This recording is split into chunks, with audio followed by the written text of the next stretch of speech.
Hi friends, ಹೇಗಿದ್ದೀರಾ ಎಲ್ಲರೂ? ಇವತ್ತು ಬೆಳಿಗ್ಗೆ ಕೆಲಸ ಎಲ್ಲ ಮುಗಿಸ್ಕೊಂಡು ಸ್ವಲ್ಪ ಕ್ಲೀನಿಂಗ್ ಎಲ್ಲ ಮಾಡ್ತಿದ್ದೆ, ಆಯಿತಾ. ಇನ್ನು ಕ್ಲೀನಿಂಗ್ ಮಾಡ್ತಿರೋ ಟೈಮಲ್ಲಿ ಇವತ್ತು ಏನಾದರೂ ಒಂದು ಸ್ವೀಟ್ ರೆಸಿಪಿ ಮಾಡಬೇಕು ಅಂತ ಮನಸ್ಸಲ್ಲಿ ಅಂದ್ಕೊಂಡೆ. ಹೆಂಗೋ ಕೆಲಸ ಮುಗೀತಾ ಬಂದು, ಯಾರೂ ಇಲ್ಲ ಮನೆಯಲ್ಲಿ, ಒಬ್ಬಳೇ ಇದ್ದೀನಿ. ಅವಾಗ ಕೆಲಸ ಎಲ್ಲ ಮುಗೀತಾ ಬಂದು ಇನ್ನೂ ಸ್ವಲ್ಪ ಹೊತ್ತು ರೆಸ್ಟ್ ತೊಗೊಳ್ಳೋಣ ಅಂತ ಅಂದ್ಕೊಂಡೆ. ಆಮೇಲೆ ಬೇಡ, ಇವತ್ತೊಂದು ಸ್ವೀಟ್ ರೆಸಿಪಿ ನನ್ನ ಫ್ರೆಂಡ್ಸಿಗೆ ಶೇರ್ ಮಾಡೋಣ ಅಂತ. ಯಾಕೆಂದ್ರೆ ನೀವೆಲ್ಲ ಮಾಡ್ತಿರೋದೆ ಅಂತ ನನಗೆ ಗೊತ್ತು, ಆದರೆ ನಾನು ಮಾಡೋ ಥರನ ಅಂತ ನೀವು ಮಾಡೋದು ಅಂತ ಗೊತ್ತಾಗುತ್ತಲ್ಲ, ಅದಕ್ಕೆ. ಅದಾದಮೇಲೆ ನಾನು ಸ್ವಲ್ಪ ಟೇಬಲೆಲ್ಲ ಒರೆಸ್ಕೊಂಡು ಎಲ್ಲ ತೆಗೆದಿಟ್ಬಿಟ್ಟು ಬರೋಣ ಅಂತ ಹೋದರೆ ಅಲ್ಲಿ ಗ್ಲಾಸು ಎಲ್ಲ ಹಂಗೆ ಸ್ವಲ್ಪ ಗಲೀಜಾಗ್ತಿತ್ತು. ಅದಕ್ಕೆ ಸ್ವಲ್ಪ ಕೋಳಿನೆಲ್ಲ ಹಾಕ್ಕೊಂಡು ಅದೆಲ್ಲ ಸ್ವಲ್ಪ ಕ್ಲೀನ್ ಮಾಡಿಬಿಟ್ಟು ಅದಾದಮೇಲೆ ಅದೆಲ್ಲ ತೆಗೆದಿಟ್ಬಿಟ್ಟು ಅದಾದಮೇಲೆ ನೆಕ್ಸ್ಟ್ ಸ್ವಲ್ಪ ಕೈ ತೊಳ್ಕೊಂಡು ಅದಾದಮೇಲೆ ಅಡುಗೆ ಮನೆಗೆ ಹೋಗೋಣ. ನಾವೇನಂದರೆ ಎಷ್ಟು ಕೆಲಸ ಮಾಡಿದ್ರೂ ಮುಗಿಯಲ್ಲ ಅಲ್ವಾ. ನಾವು ಒಂದು ಕಡೆಯಿಂದ ಅಯ್ಯೋ ಇದು ಮುಗಿಯುತ್ತಲ್ಲ ಅಂತ ಇನ್ನೊಂದು ಕಡೆಗೆ ಹೋಗೋ ಅಲ್ಲಿ ಏನಾದರೂ ಇರ್ತದೆ. ಅದಾದಮೇಲೆ ಅಲ್ಲಿ ಕ್ಲೀನ್ ಮಾಡ್ಕೊಂಡು ಅದಾದಮೇಲೆ ಇನ್ನೊಂದು ಕಡೆಗೆ ಹೋಗೋ ಇಷ್ಟಿಗೆ ಅಲ್ಲಿ ಏನಾದರೂ ಕೆಲಸ ಇರ್ತದೆ. ಆ ಥರ ಅಲ್ವಾ ಯಾವಾಗಲೂ ನಮಗೆ, ಯಾವಾಗಲೂ ನಡೆಯೋದೇ ಅದೇ. ಅದು ಎಷ್ಟು ಕ್ಲೀನಿಂಗ್ ಮಾಡಿದ್ರೂ ಮುಗಿಯೋದೇ ಇಲ್ಲ. ಅದಾದಮೇಲೆ ನಾನು ಕೈಯೆಲ್ಲ ತೊಳ್ಕೊಂಡು ಕೈ ಒರೆಸ್ಬಿಟ್ಟು ಅಡುಗೆ ಮನೆಗೆ ಹೋಗ್ತಾ ಇದ್ದೀನಿ. ಹೋಗ್ಬಿಟ್ಟು ಸ್ವಲ್ಪ ಸ್ವೀಟ್ ಮಾಡೋಣ, ಸಿಂಪಳಾಗಿ ಮಾಡ್ಬೋದಾಯ್ತಾ. ಯಾಕೆಂದರೆ ನಾವು ಉಪ್ಪಿಟ್ಟು ರವೆ ಇದೆ ಅಲ್ಲ, ಉಪ್ಪಿಟ್ಟು ರವೆಯಲ್ಲಿ ನಾನಿವತ್ತು ಸ್ವಲ್ಪ ಕೇಸರಿ ಬಾತ್ ಮಾಡೋಣ ಅಂತ ಮಾಡ್ತಿರೋದು. ಇದು ಮೀಡಿಯಮ್ ರವೆ ಬರುತ್ತಲ್ಲ ಅದರಲ್ಲೇ ಮಾಡೋದಾಯ್ತಾ. ನಾನು ತೊಗೊಂಡಿರೋ ಮೀಡಿಯಮ್ ರವೆ ಇದು. ಇದರಲ್ಲಿ ನಾನು 1 ಕಪ್ಪಷ್ಟು ತೊಗೊಂಡು ಸ್ವಲ್ಪ ಸ್ವೀಟ್ ಮಾಡೋಣ ಅಂತ. ಸಿಂಪಳಾಗಿ ಹೇಗೆ ಮಾಡೋದು ನಾನು ನಿಮಗೆ ಹೇಳ್ಕೊಡ್ತೀನಿ.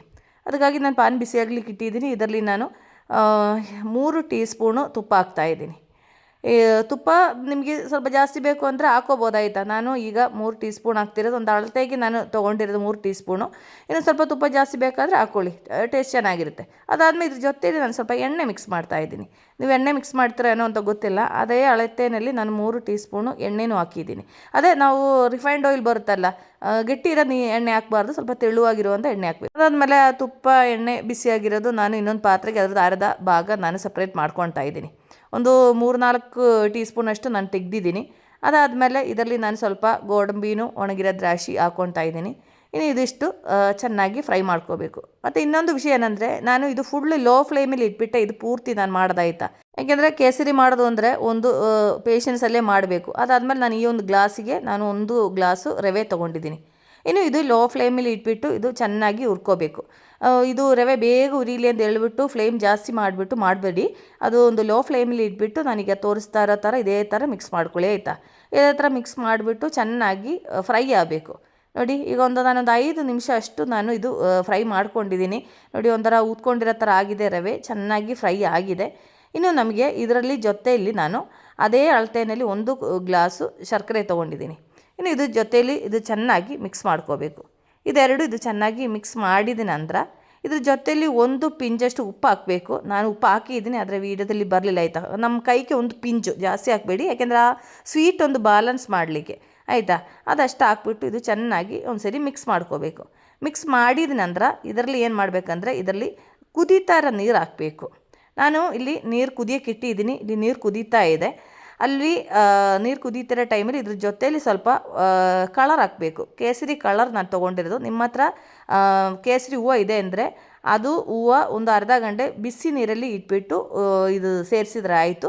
ನಾನೀಗ ಕಲರ್ ಮಿಕ್ಸ್ ಮಾಡ್ಕೊಂಡಿದ್ದೀನಿ ಆಯಿತಾ. ನನ್ನ ಹತ್ರ ಕೇಸರಿ ಹೂವು ಇರಲಿಲ್ಲ, ಅದಕ್ಕೆ. ಅದಾದಮೇಲೆ ನಾನು ಕುದೀತಾ ಇರೋ ನೀರು ನಾನು ಹಾಕ್ತಾಯಿದ್ದೀನಿ. ನೀರದು ಅಳತೆ ಹೇಗೆ ಅಂದರೆ, 1 ಗ್ಲಾಸು ರವೆಗೆ ನಾನು 1.5 ಗ್ಲಾಸು ನೀರು ಹಾಕಿದ್ದೀನಿ. ಅದಾದಮೇಲೆ ನಾನು ಮಿಕ್ಸ್ ಮಾಡಿ ಇಟ್ಟಿರೋ ಫುಡ್ ಕಲರ್ ಇದೆಯಲ್ಲ, ಅದು ಇದ್ರ ಜೊತೆಯಲ್ಲಿ ಹಾಕಿದ್ದೀನಿ. ಹಾಕಿದ ಮೇಲೆ ಅದೇ ಲೋ ಫ್ಲೇಮ್ ಮೇಲೆ ಇಟ್ಬಿಟ್ಟು ಇದು ಚೆನ್ನಾಗಿ ಸ್ವಲ್ಪ ಹೊತ್ತು ತಿರುಗಿಸ್ಬಿಟ್ಟು ನಾವು ಹಾಕಿರೋ ಕಲರೆಲ್ಲ ಆ ರವೆನಲ್ಲಿ ಚೆನ್ನಾಗಿ ಮಿಕ್ಸ್ ಆಗಬೇಕು. ಅದಾದಮೇಲೆ ನಾವು ಹಾಕಿರೋ ಶರ್ಕರೆ ಎಲ್ಲ ಚೆನ್ನಾಗಿ ಮಿಕ್ಸ್ ಆಗಬೇಕು. ಅದನ್ನು ಅರ್ಧ ಟೀ ಸ್ಪೂನ್ ಏಲಕ್ಕಿ ಪುಡಿನೂ ಹಾಕಿದ್ದೀನಿ. ಇದು ಇಷ್ಟ ಹಾಕ್ಬಿಟ್ಟು ಇನ್ನೂ ಚೆನ್ನಾಗಿ ಮಿಕ್ಸ್ ಮಾಡ್ತಾಯಿದ್ದೀನಿ. ಇದು ನಾವು ನೀರು ಹಾಕಿದ ಮೇಲೆ ರವೆ ಬೇಗ ಗಟ್ಟಿ ಆಗ್ಬಿಡ್ತಾ ಆಯಿತಾ. ಯಾಕೆಂದರೆ ನಾನು ಕರೆಕ್ಟ್ ಅಳತೆಯಲ್ಲೇ ನೀರು ಹಾಕಿರೋದು. ಅದಾದಮೇಲೆ ನಾನು ಆವಾಗ ತೆಗೆದಿಟ್ಟಿರುವ ತುಪ್ಪ ಎಣ್ಣೆ ಇದೆ ಅಲ್ಲ, ಅದು ಇದ್ರ ಮೇಲೆಗೆ ಈ ಥರ ಹಾಕ್ಕೊಳ್ತಾ ಇದ್ದೀನಿ. ಹಾಕಿದ ಮೇಲೆ ಅದೇ ಲೋ ಫ್ಲೇಮಲ್ಲಿ ಇದು ಮುಚ್ಚಳದಲ್ಲಿ ಮುಚ್ಚಿಬಿಟ್ಟು ಒಂದು 5 ನಿಮಿಷ ಈ ಥರ ಲೋ ಫ್ಲೇಮಲ್ಲಿ ಸ್ವಲ್ಪ ಬೇಯಿಸ್ಕೊಳ್ಳೋಣ. ಈಗ ಒಂದು 5 ನಿಮಿಷ ಆಗಿದೆ ನೋಡಿ, ಅದು ಚೆನ್ನಾಗಿ ಗಟ್ಟಿಯಾಗಿದೆ. ನೋಡಿ ಎಷ್ಟು ಸಾಫ್ಟ್ ಆಗಿದೆ ಅಂತ ನೋಡಿ. ನನ್ನ ಕೇಸರಿ ತುಂಬ ಟೇಸ್ಟಿಯಾಗಿರುತ್ತೆ ಆಯಿತಾ. ಅದು ನಾವು ಉಪ್ಪಿಟ್ಟು ರವೆ ಹಾಕಿರೋದ್ರಿಂದ ತುಂಬ ಉದುರುದುರಾಗಿರುತ್ತದೆ. ಅದಾದಮೇಲೆ ಅದು ತಣ್ಣಗಾದ್ರೂ ಏನೂ ಇದಾಗಲ್ಲ, ತಣ್ಣಗಾದ್ರೂ ಟೇಸ್ಟ್ ಚೆನ್ನಾಗಿರುತ್ತದೆ. ಎಷ್ಟು ಸಿಂಪಳಾಗಿ ಮಾಡ್ಬೋದಂತ ನೋಡಿ ಫ್ರೆಂಡ್ಸು. ಆವಾಗ ನಂದು ಕೇಸರಿ ರೆಡಿಯಾಗಿದೆ. ನಾನೀಗ ಸ್ಟವ್ ಆಫ್ ಮಾಡ್ಕೊತಾ ಇದ್ದೀನಿ. ಇನ್ನು ನಮಗೆ ಇದೊಂದು ಸರ್ವಿಂಗ್ ಪ್ಲೇಟಿಗೆ ಹಾಕ್ಕೊಳ್ಳೋಣ. ಮಾಡಿದರೆ ನಾವು ಅದು ಟೇಸ್ಟ್ ಹೇಗಿದೆ ಅಂತ ಹೇಳಬೇಕಲ್ಲ. ಅದಕ್ಕೆ ನಾನೊಂದು ಪಾತ್ರದಲ್ಲಿ ಒಂದು ಬಾಳೆ ಎಲೆ ಇಟ್ಕೊಂಡಿದ್ದೀನಿ. ನೋಡಿ ಎಷ್ಟು ಸಾಫ್ಟ್ ಆಗಿದೆ ಅಂತ ನೋಡಿ. ತುಂಬ ಟೇಸ್ಟಿಯಾಗಿರುತ್ತೆ ಆಯಿತಾ. ಫ್ರೆಂಡ್ಸ್, ಮಿಸ್ ಮಾಡ್ದೊಂದು ಸರಿ ಮಾಡಿ ನೋಡಬೇಕಾಯ್ತಾ.